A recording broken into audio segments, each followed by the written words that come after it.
Aileen Wuornos was born in 1956 in Michigan into a deeply unstable environment marked by abandonment and abuse.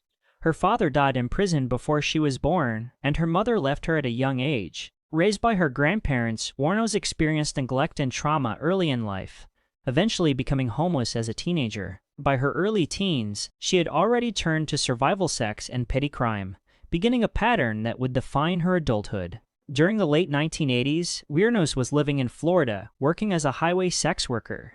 Between 1989 and 1990, she murdered 7 men, all of whom she claimed had attempted to assault her. She used a .22 caliber pistol, shooting her victims and stealing their belongings and vehicles. The victims were middle-aged men, often encountered along highways, and the killings occurred across multiple Florida counties. Her arrest came in 1991 after police tracked stolen items and vehicles back to her. A key breakthrough occurred when her partner, Darya Moore, cooperated with authorities and helped obtain a confession. Wuornos initially admitted to the killings, but maintained they were acts of self-defense. Despite this, strong forensic evidence and patterns in the crimes led to her conviction. In 1992, she was sentenced to death for her first murder, with additional convictions following.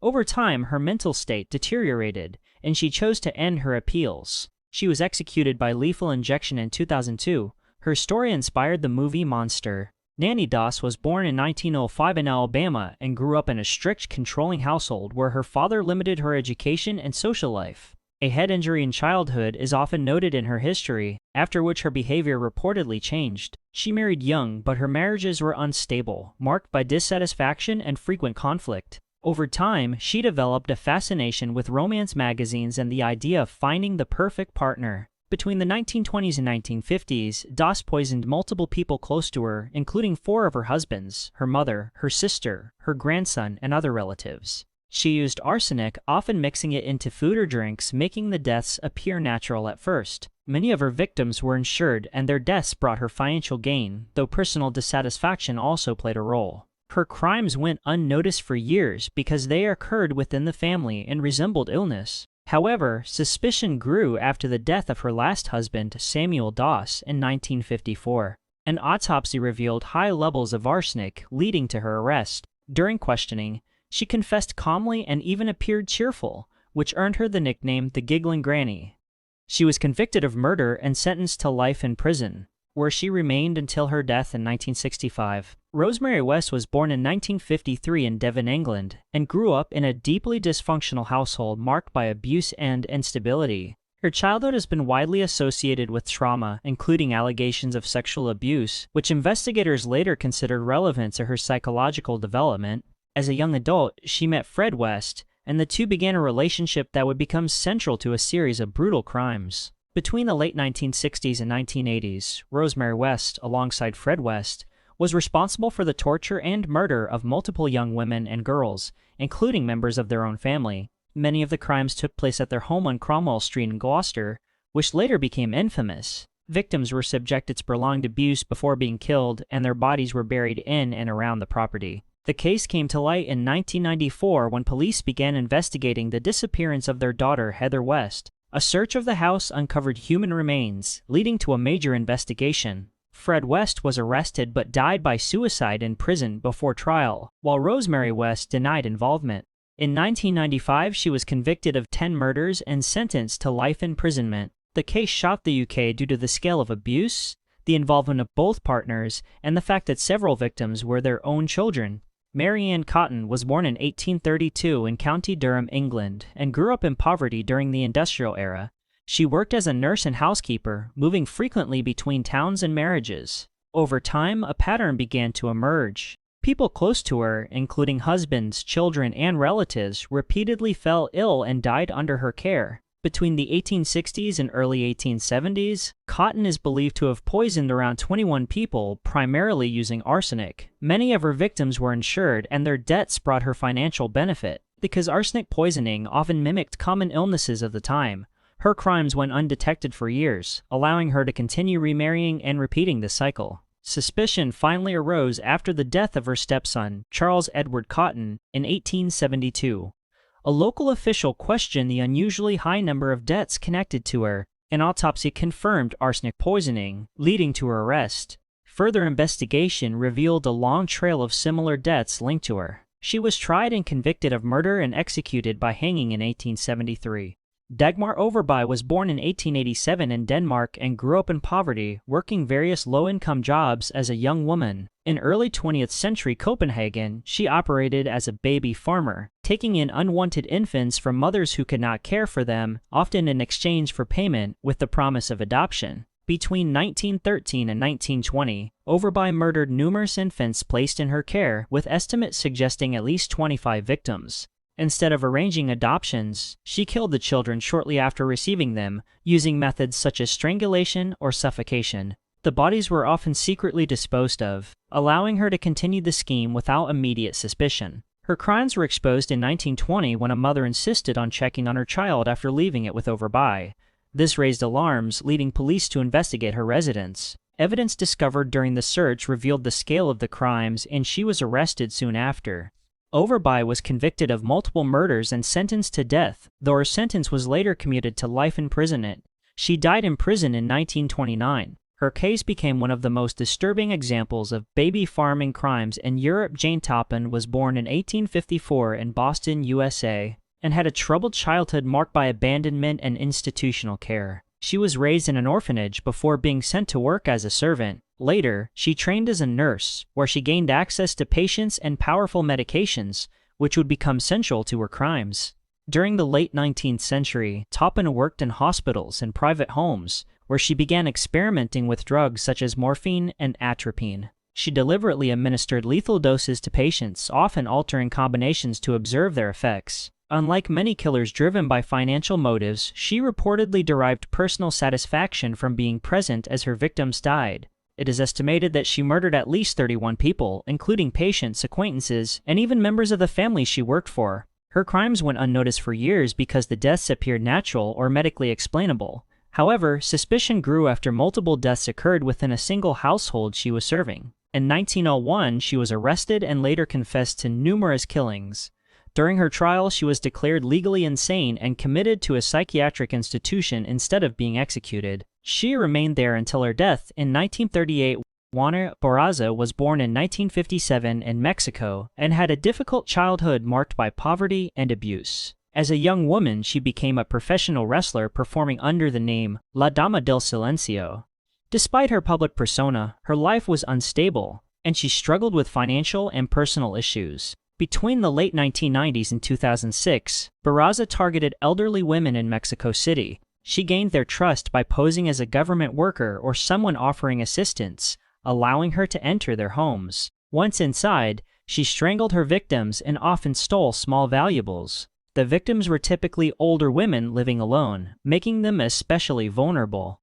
Authorities initially believed the crimes were committed by a man, which delayed her capture. However, patterns in the killings and witness descriptions eventually led investigators to reconsider. She was arrested in 2006 after being caught near the scene of a murder. Barraza later confessed to multiple killings, and she was convicted of murdering at least 16 women, though she is suspected of being responsible for over 40 deaths. She was sentenced to several hundred years in prison. Her case became one of the most notorious serial murder investigations in Mexico.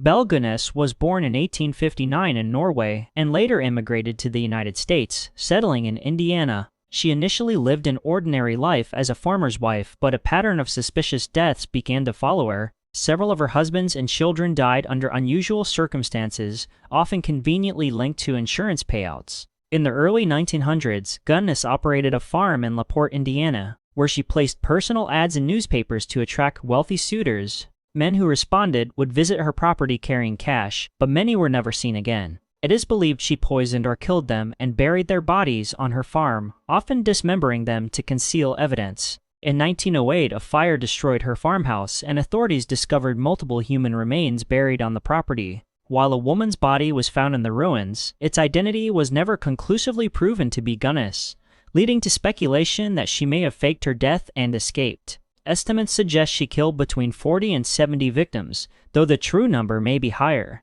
Genene Jones was born in 1950 in Texas, USA, and grew up in a troubled environment, spending part of her childhood in foster care. As an adult, she trained as a licensed vocational nurse and began working in pediatric units, where she had access to infants and critical care patients. During the late 1970s and early 1980s, Jones worked at hospitals and clinics in Texas where a disturbing pattern emerged: unexplained medical emergencies and deaths among children under her care. Investigators later concluded that she injected infants with drugs such as digoxin and succinylcholine to induce crises, allowing her to appear as the one who could help stabilize them. It is believed she was responsible for at least 11 confirmed deaths, though estimates suggest she may have killed over 60 children. Her crimes went undetected for some time because hospitals often avoided scrutiny and quietly dismissed staff instead of reporting suspicions. In 1984, she was convicted of murder and sentenced to prison.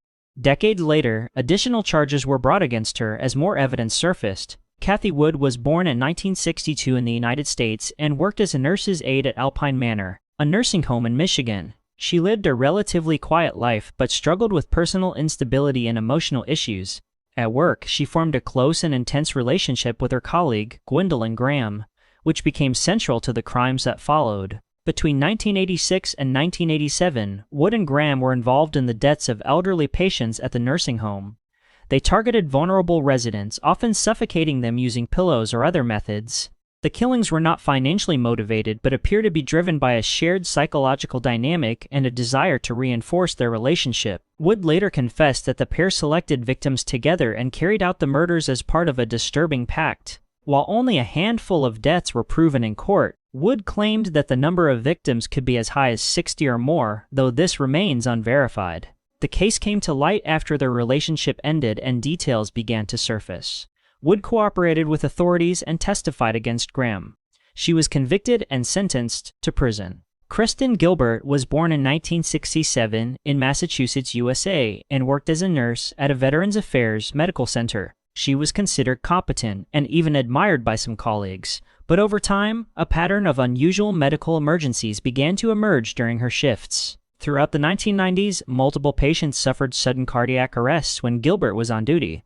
Investigators later discovered that she had access to medications like epinephrine, which can induce heart failure if misused. It was suspected that she administered these drugs to create emergencies, allowing her to appear as a rescuer during the crisis. Although she was convicted for 4 murders, authorities believe the true number of victims could be significantly higher, with estimates ranging from dozens up to around 100 deaths linked to her shifts. The unusually high number of incidents during her presence raised serious concerns and led to a federal investigation.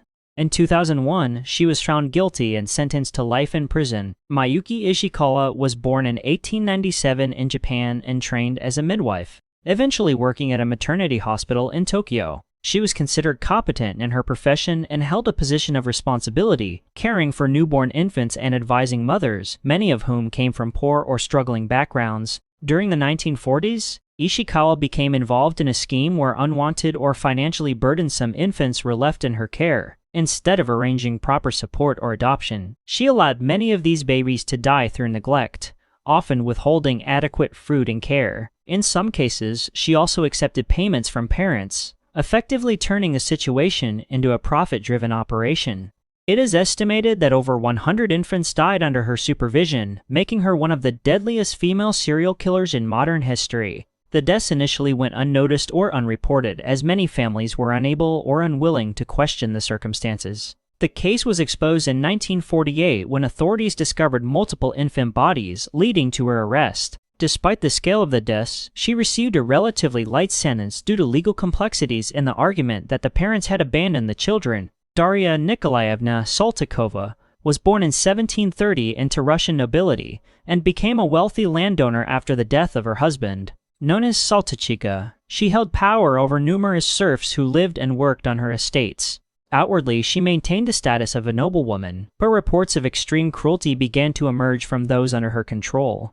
Between the 1750s and 1760s, Saltykova subjected her mostly female servants to brutal torture, including beatings, starvation, and prolonged physical abuse. Many victims died as a result of these acts. It is estimated that she was responsible for the deaths of over 100 serfs, though the exact number remains uncertain due to limited records from the time. Complaints against her were initially ignored because of her social status, allowing the abuse to continue for years. Eventually, surviving victims and relatives petitioned higher authorities, bringing the case to the attention of Empress Catherine II. A formal investigation was launched, uncovering evidence of widespread brutality. She was arrested, tried, and found guilty of multiple murders. Instead of execution, she was sentenced to life imprisonment and spent decades confined in a monastery cell until her death in 1801. Amelia Dyer was born in 1837 in England and trained as a nurse before turning to a practice known as baby farming, where she took in unwanted infants for a fee, promising to arrange their care or adoption. Operating during the Victorian era, she moved frequently to avoid suspicion, using aliases and newspaper advertisements to attract desperate mothers. From the 1860s to the 1890s, Dyer systematically murdered infants placed in her care, often within days of receiving them. She commonly used strangulation, sometimes with tape, and disposed of the bodies in rivers or hidden locations. It is estimated that she killed between 200 and 400 infants, making her one of the most prolific serial killers in history. Her crimes remained undetected for years because infant deaths were common at the time, and there was little regulation of such arrangements. The case began to unravel in 1896, when a body of a baby was found in the River Thames, wrapped in paper that led authorities back to her. She was arrested, and evidence linked her to multiple infant deaths. Dyer confessed to some of the murders and was quickly convicted. She was executed by hanging in 1896. Elizabeth Báthory was born in 1560 into a powerful, noble family in Hungary. She was highly educated for her time and married Count Ferenc Nadasdy, gaining control over large estates and numerous servants. After her husband's death, she managed the household and properties, during which reports of extreme cruelty toward young servant girls began to surface. Between the late 1500s and early 1600s, Báthory was accused of torturing and killing a large number of girls, many of them peasants sent to work in her household. Witness testimonies describe severe abuse, including beatings, starvation, and other forms of torture. The estimated number of victims ranges widely, with some accounts claiming over 300 and others suggesting up to 600 or more. Though these figures remain disputed, investigations were initiated after complaints from locals and reports reached higher authorities. In 1610, officials raided her castle and allegedly found evidence of abuse and multiple victims. Several of her servants were arrested, tried, and executed for their involvement, while testimonies implicated Báthory as the central figure. Due to her noble status, she was not formally executed but was instead placed under house arrest within her castle, where she remained confined until her death in 1614.